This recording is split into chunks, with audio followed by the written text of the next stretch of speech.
انسان اس طرح قرآن کو پڑھے کہ وہ براہ راست اس کا مفہوم اس کے دل کے اوپر اترتا چلا جائے. جیسے علامہ اقبال نے کہا ہے کہ تیرے ضمیر پہ جب تک نہ ہو نزول کتاب، گرہ کشا ہے نہ راضی نہ صاحب کشاف. قرآن تو تمہارے اپنے قلب پر نازل ہونا چاہیے. اور یہ اصل میں ان کے والد نے کہا تھا ان سے، بالکل بچپن میں. علامہ اقبال چھوٹے سے بچے تھے، ان کے والد تھے ذرا صوفی منش آدمی تھے، وہ شیخ نور محمد. وہ آئے فجر کی نماز مسجد سے پڑھ کر آئے تو دیکھا کہ اقبال جو ہے بچہ وہ قرآن پڑھ رہا بیٹھا ہوا. اس نے کہا والد نے کہ بیٹے تم یہ قرآن کیسے پڑھتے ہو؟ اب وہ حیران ہوا بچہ، یا بجان بس میں پڑھتا ہوں قرآن جیسے پڑھتے ہیں، آپ کا مطلب کیا ہے؟ کہا بیٹے قرآن ایسے پڑھا کرو کہ جیسے یہ تم پر نازل ہو رہا ہے، یوں سمجھو کہ تم پر نازل ہو رہا ہے، تم مخاطب ہو. اب اس چیز کو انہوں نے اپنے اس شعر میں ادا کیا. تیرے ضمیر پہ جب تک نہ ہو نزول کتاب، گرہ کشا ہے نہ راضی نہ صاحب کشاف. جیسے یہ قرآن قلب محمد پر نازل ہوا تھا، فَإِنَّهُ نَزَّلَهُ عَلَىٰ قَلْبِكَ، جبرائیل نے یہ اے نبی اے محمد آپ کے دل پر اتارا ہے. تو جب تک ہمارے بھی دل پر نہیں اترے گا تو قرآن مجید جو ہے وہ ہمیں انسپائر نہیں کر سکے گا. ترجمہ آپ پڑھیں گے، کچھ آپ کو معلوم ہو گیا اس کا مطلب یہ ہے.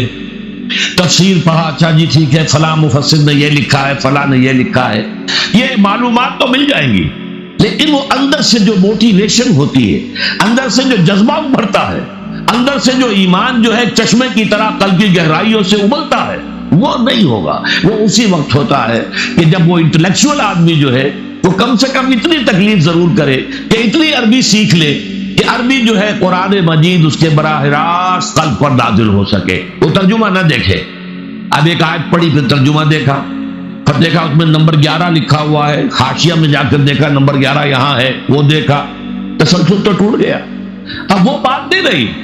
اور ترجمہ جو ہے وہ سبھی جانتے ہیں، دنیا میں ہر بچہ بھی سمجھ لے گا کہ غالب کا کوئی شعر ہو اور وہ آدمی پڑھ کے جھوم جاتا کہ کیا بات کہی، اسی کا انگریزی میں ترجمہ کر دیجئے.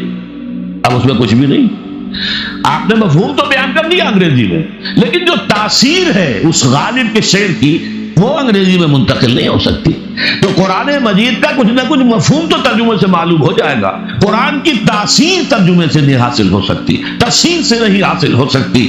اسی لیے دو سب سے بڑی تفسیروں کا ذکر علامہ اقبال نے کیا ہے کہ گرہ کشا ہے نہ راضی، نہ امام راضی کی تفسیر کبیر سے تمہیں فائدہ ہوگا اور نہ امام زمخشری کی کشاف سے ہوگا، جب تک کہ تمہارے اپنے دل پر قرآن نہ اترے. اور اس کے لیے لازم ہے کم سے کم یہ کہ اتنی عربی انسان سیکھ لے کہ بیریئر نہ ہو ٹرانسلیشن کا، کوئی پردہ حائل نہ ہو درمیان میں، تسلسل نہ ٹوٹے. آپ براہ راست پڑھ رہے ہیں، براہ راست اس کا مفہوم آپ کے قلب پر نازل ہو رہا ہے. تو پہلا سٹیپ جو میں نے ان 3 آیتوں پر اضافی آیت سورہ نساء کی آپ کے سامنے رکھی.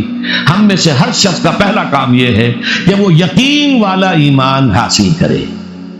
عام آدمی کے لیے صاحب یقین کی صحبت بھی مفید، عام آدمی کے لیے عمل سے بھی یقین پیدا ہوتا ہے، لیکن انٹلیکچوئل کے لیے، ذہین کے لیے، فہیم انسان کے لیے، انٹیلیجنسیا جسے آپ کہتے ہیں، اس کے لیے لازم ہے کہ وہ قرآن مجید کی گہرائیوں میں غوطہ زنی کرے اور قرآن اس کے اپنے قلب کے اوپر نازل ہو تو کہیں جا کر وہ قرآن کو سمجھے گا. چنانچہ علامہ اقبال کا ایک اور شعر میرے ذہن میں آیا ہے، وہ میں آپ کو سنا دوں. ہم یہ سمجھتے ہیں کہ عرب تو ان کی اپنی زبان ہے، لہٰذا وہ تو قرآن مجید کو سمجھتے ہی ہوں گے، لیکن بسا اوقات ایسا بھی ہوتا ہے اگر دل پر حجاب آئے ہوئے ہوں تو قرآن مجید کے سمجھنے سے بھی کچھ حاصل نہیں ہو. دل پر حجاب ہے. یہی وجہ ہے تو عرب ہو یا عجم ہو، تیرا دل نہ دے گواہی، لغت غریب یہ قرآن مجید جو ہے، تو عجم ہو یا عرب ہو، یہ قرآن مجید تیرے لیے لغت غریب رہے گا جب تک کہ تیرا دل گواہی نہیں دیتا. تو ایک تو طلب ہدایت ہو انسان کے اندر، اور دوسرے یہ کہ قرآن مجید کو براہ راست نازل ہونے کا موقع ملے قلب کے اوپر، تو ایمان یقین والا حاصل ہوگا. اب آئیے، اگر یہ ایمان حاصل ہو گیا تو اب وہ سہ نکاتی لایا عمل ہے، جس میں میری پوری کتاب بھی ہے، امت مسلمہ کے لیے سہ نکاتی لایا عمل. پہلا نکتہ کیا ہے؟ یا ایھا الذین آمنوا اتقوا اللہ حق تقاتہ، اہل ایمان اللہ کا تقوی اختیار کرو جیسا اور جتنا کہ اس کے تقوی کا حق ہے. اللہ کے احسانات کا آپ کو اندازہ کر سکتے ہیں؟ اللہ کی جو نعمتیں ہیں، ان تعدوا نعمت اللہ ہے لا تحصوها، اللہ کی نعمتوں کا ہم احاطہ کر ہی نہیں سکتے۔ بے شمار نعمتیں وہ جن کا ہمیں شعور ہی نہیں ہے کہ نعمتیں ہیں۔ یہ تو آج ہمیں معلوم ہوا کہ یہ وٹامن سی ہوتا ہے، یہ وٹامن اے ہوتا ہے، یہ وٹامن ڈی ہوتا ہے، لیکن یہ تو ہمیشہ سے ہم کھاتے آ رہے ہیں، ہمیں پتہ نہیں تھا کہ اس میں یہ وٹامن اے ہے۔ وہ تو اللہ نے تو پیدا کر رکھا تھا، وہ تو ہماری ضروریات سے واقف تھا، لہذا اس نے ہر شے جو ہے تو ہم تو اس کے احسانات تو جانتے ہی نہیں۔ ہم اس کا تقویٰ کا حق ادا کرتا، یہ تو اس کے بغیر ممکن نہیں کہ کوئی حرکت ہماری کسی بھی وقت اللہ کے حکم کے خلاف نہ ہو، اس کے بغیر تو یہ اللہ کا حق تقویٰ ادا نہیں ہو۔ یہی وجہ صحابہ کرام گھبرا گئے، اس لیے کہ دیکھیے ہم قرآن پڑھتے ہیں یا سنتے ہیں تو ہمارا انداز کچھ اور ہوتا ہے، ہماری نیت عمل کی نہیں ہوتی، بس معلومات کے لیے اچھی تقریر کرتا ہے، چلیے تقریر سنیں۔ اور صحابہ کرام جب سنتے تھے قرآن یا پڑھتے تھے تو نیت ہوتی تھی عمل کی، تو فوراً تولتے تھے اپنے آپ کو کہ یہ جو آیت اتری ہے ہم اس پر پورے اتر سکتے ہیں کہ نہیں۔ لہذا صحابہ کرام نے جب آیت سنی اتقوا اللہ حق تقاتہ، تقوی اختیار کرو جتنا کہ اللہ کے تقوی کا حق ہے، تو صحابہ گھبرا گئے کہ حضور اللہ کا حق تقوی کون ادا کر سکتا ہے۔ اس کے بعد پھر آیت نازل ہوئی ہے جو سورہ تغابن میں ہے، فاتقوا اللہ ما استطعتم، تقوی اختیار کرو اللہ کا جتنا تمہارے حد امکان میں ہے۔ اب ان کی جان میں جان آئی کہ انسان اپنے حد کے اندر اپنی سی کوشش کر کے تو آخری حد تک پہنچ سکتا ہے، لیکن اللہ کا حق ادا کرنا تو ممکن نہیں۔ میں آپ کو سناؤں آپ حیران ہو جائیں گے، حضور فرمایا کرتے تھے اے اللہ ما عرفناک حق معرفتک وما عبدناک حق عبادتک، کہ اللہ ہم تجھے نہیں پہچان پائے جیسے کہ تیرے پہچاننے کا حق ہے، اور اے اللہ ہم تیری بندگی نہیں کر پائے، عبادت نہیں کر پائے جیسے کہ تیری عبادت کا حق ہے۔ اگر حضور یہ فرما رہے ہو تو تابع دیگراں کے رسد کون شخص ہوگا جو کہے گا کہ میں اللہ کے تقوی کا حق ادا کر سکتا ہوں؟ لیکن مستطاعتم، جتنا بھی تمہارے حد امکان میں ہے۔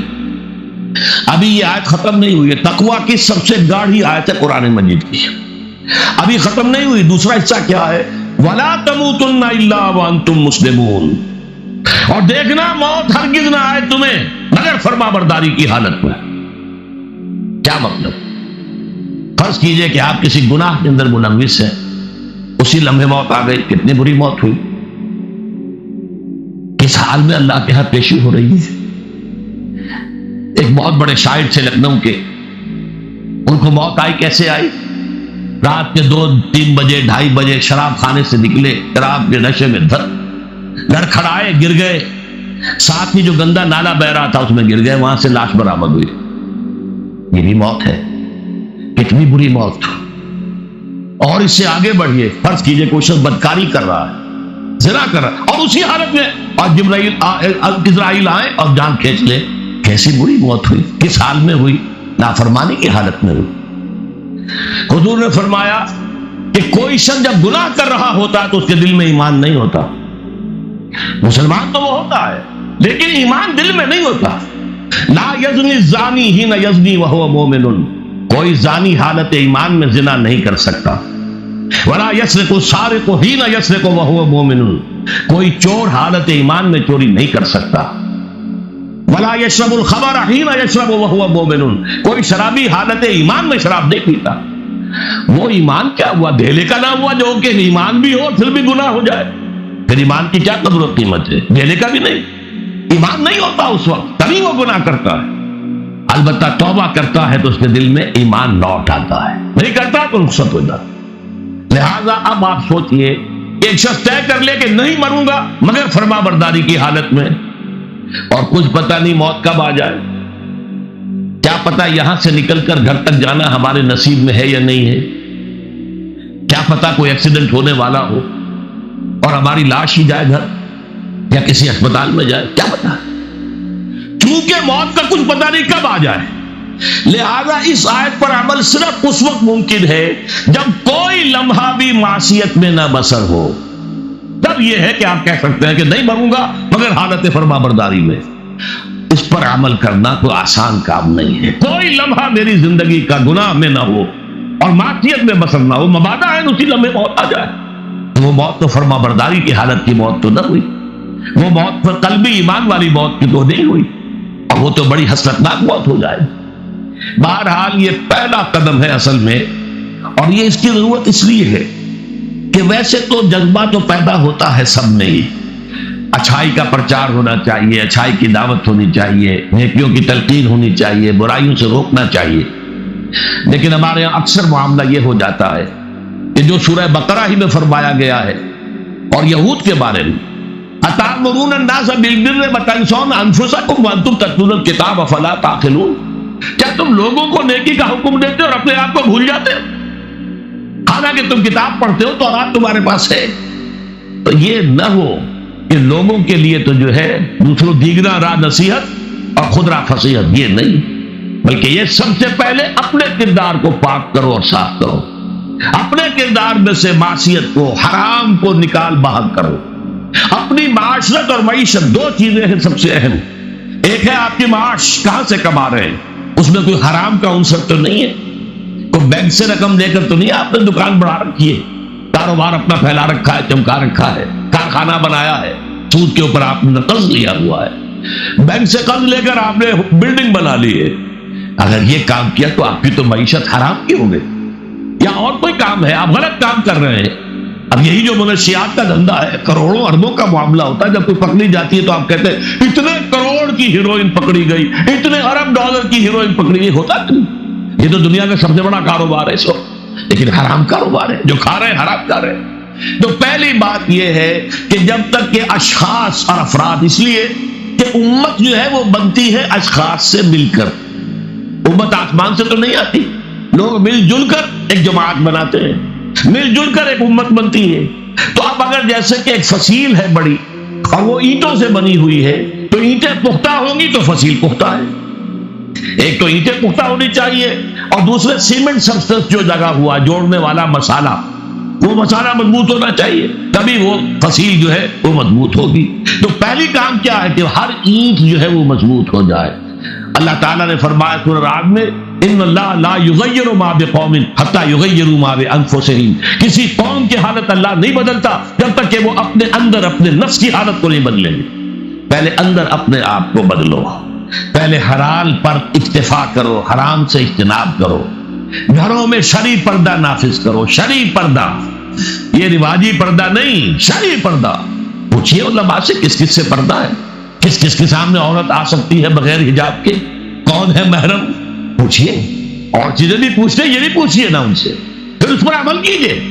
اگر آپ اپنے گھر کے اندر پردہ نافذ نہیں کرتے اور شکوہ کرتے جی بڑی عریانی دنیا میں پھیل رہی ہے، تو آپ کو شکوہ کرنے کا حق نہیں، عریانی ہے، بے حجابی ہے، بے پردگی ہے، فحاشی ہے، پھیل رہی ہے، کیوں؟ ہم نے خود اپنے گھروں سے پردہ نکال دیا، جس کے بعد دو پیسے آ گئے سب سے پہلا کام یہ کیا کہ برقع اتار دیا، معلوم ہوا کہ یہ تو غربت کی علامت تھی، یہ تو گویا کہ دقیانوسیت کی علامت تھی۔ تو ہمیں یہ سوچنا چاہیے، ہماری معاشرت، اب کسی نے قانون تو ہمارے اوپر نافذ نہیں کیا ہے کہ عورتیں پردہ نہ کریں، اللہ کا شکر ہے آج تک پاکستان میں تو ایسا نہیں ہوا ہے، مسلمان ملک ترکی بھی ہے، وہاں عورت اپنا سر بھی نہیں ڈھانپ سکتی۔ آپ کو اپنے اخبار میں آپ نے پڑھا ہوگا، ایک ممبر آف پارلیمنٹ ان کی آ گئی تھی کہ جس نے صرف سر ڈھانپا ہوا تھا، سکارف رکھا ہوا تھا سر پر، اس جرم کی پاداش میں اس کی وہ اسمبلی کی ممبرشپ بھی گئی اور ترکی کی سٹیزن شپ بھی گئی۔ ہمارے ہاں تو نہیں، جس گھر سے بھی پردہ نکلا ہے اپنی مرضی سے نکلا ہے، جس نے بھی چھوڑا ہے اپنے ارادے سے چھوڑا ہے، کسی نے آپ پر لازم نہیں کیا۔ تو پہلا کام دیکھیے اصلاح معاشرہ کا، پہلے اپنے آپ کو بدلو، اپنے آپ کو ٹھیک کرو، اپنے کردار کو، اور دونوں اعتبارات سے اپنی معاش اور معاشرت، معاش آپ کی جو بھی کمائی ہے جس پر آپ کا گزارا ہے اس میں کوئی حرام کی آمیزش نہ ہو، معاشرت جو رہن سہن ہے، باقی ظاہر بات ہے چور کا ہاتھ تو آپ نہیں کاٹ سکتے، وہ تو جب تک قانون نہ بنے اور وہ نظام نہ بدلے، زانی کو آپ سنسار نہیں کر سکتے جب تک کہ شریعت کا قانون جو ہے اس کی بالادستی نہ ہو جائے، وہ آپ نہیں کر سکتے، سود آپ ختم نہیں کر سکتے جب تک کہ وہ نظام حکومت ختم نہ کرے، ورنہ تو ہر ایک جو ہے پورے ہمارے نظام کا جو ہے تانا بانا سود پر ہے، لیکن خود تو اپنے آپ کو بچا سکتے ہو، ڈائریکٹ انوالومنٹ تو نہ ہو سود میں، خود تو سود پر قرض نہ لو، خود تو اپنی بچت وہاں رکھ کر اس پر سود نہ کھاؤ، اور فکس ڈپازٹ رکھ کر جو ہے سود نہ کھاؤ، کم سے کم ان دونوں اعتبارات سے جب تک کہ ہم اپنے آپ کو، تقویٰ تو بہت اونچی چیز ہے، اور تقویٰ بھی وہ جتنا کہ اللہ کے تقویٰ کا حق ہے، تو بہت اونچی بات ہے، کم سے کم جو صریح حرام ہے اس سے تو بچے۔